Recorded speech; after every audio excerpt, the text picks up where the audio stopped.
Yo, it's Tysic Thunder, and for the sake of fairness and balance, it is AEW's turn for the 5 things I love and 5 things I hate about the product. So just like the WWE version, there's going to be 2 different videos. If you're seeing this one, the other one's already up, but this is going to be the 5 things I love about AEW right now. So number 5, music production, or music in general. This is an easy one to start with because not to compare places, but everybody seems to collectively hate the music on the other side. But Mikey Ruckus, I believe, is the name of the guy who does the music in AEW. And I gotta say, he's got a lot of bangers. And what I like about AEW in general with their music management is they're not afraid when it comes to dealing with copyright music. What was it? Anarchy in the Arena? They use Let the Bodies Hit the Floor as their fight music, just playing it through the arena as they just wreak havoc. That was badass. It might seem like a little thing, or it might seem like a waste of money, but little things like that can add so much. That whole thing had me brainstorming like what songs. If we had a full playlist, that would have been so crazy. There's so many good songs that could have worked there. But yeah, shoutouts to AEW on that one. That was hype. Number 4.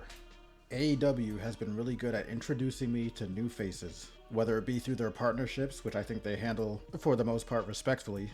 As someone who doesn't get to watch as many different promotions as I used to have the time for, I think this is cool to see from time to time. And all things considered, I think they've done a decent job with their homegrown talent also. Obviously the company's still young, so they're going to be levying the names from here and there where they can, but I feel like there's a decent balance going at least. So I'm looking at a list right now actually, because apparently there's some debate on what or who we should be considering as AEW originals and who not.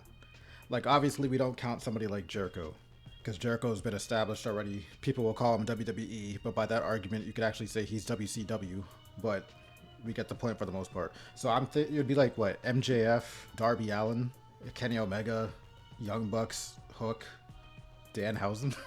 Like there's a lot of people who I was seeing for the first time in AEW, but low key, I'm not sure if any of them, maybe a few of them might have actually swung by under the radar in WWE for a quick stint before being released and then ending up there. Even in that situation, I would consider them AEW originals. For example, Chris Statlander.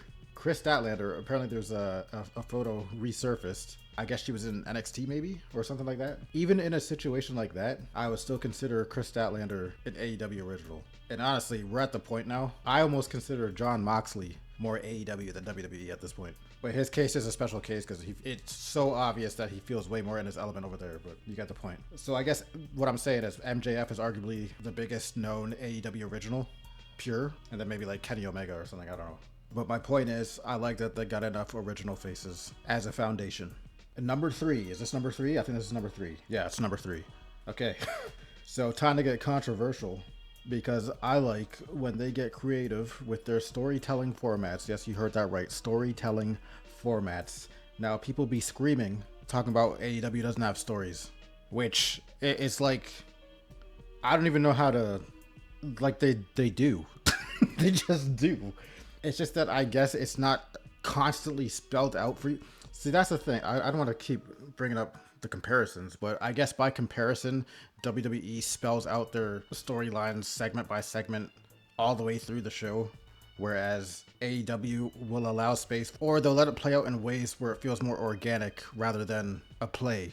And then maybe sometimes there will be a match that just kind of happens, which I don't even think that's a bad thing. If you step back for a second, this is wrestling. It's simulated sports. Like, not everything's gonna have a fairy tale motive behind it. I don't know, maybe sometimes it is just like, hey, it's you versus you because we're a sport, kayfabe, and I made the match.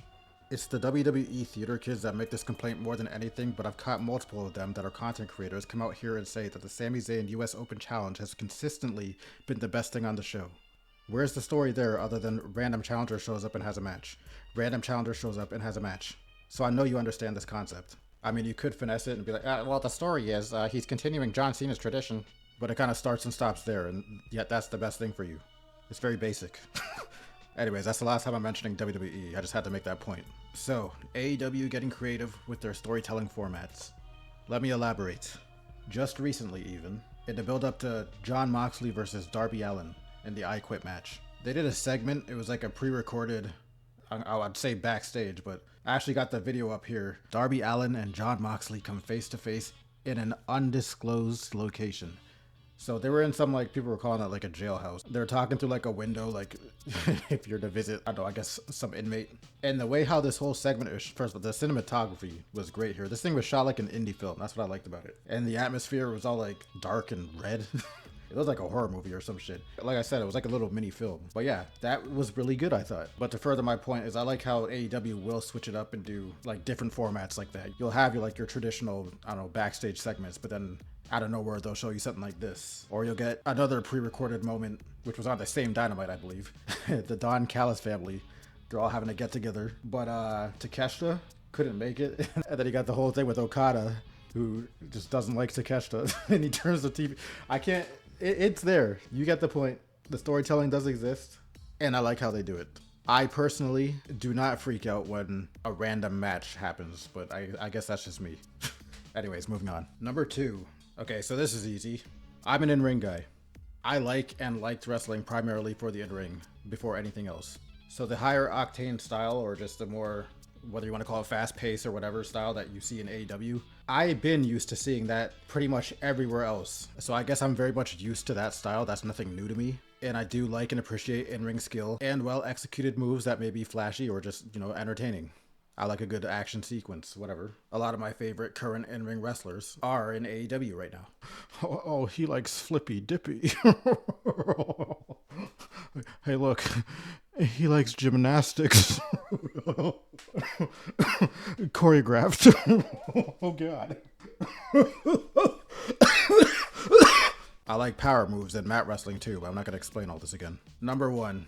So the number one reason, or the number one thing I like about AEW right now, is it actually feels like it's for adults. Like, it is TV-14, but there's the whole argument for TV-14 isn't needed.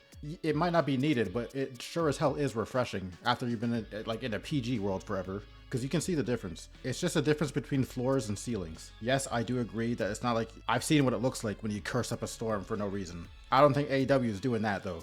Like, I saw the difference between... Who was it? I think it was... I think it was Karrion Kross. It was Karrion Kross, Shotzi, and Scarlett. They went to wherever they went, I forgot. And I caught a video clip of them, I guess, cutting a promo, right? And the night and day difference...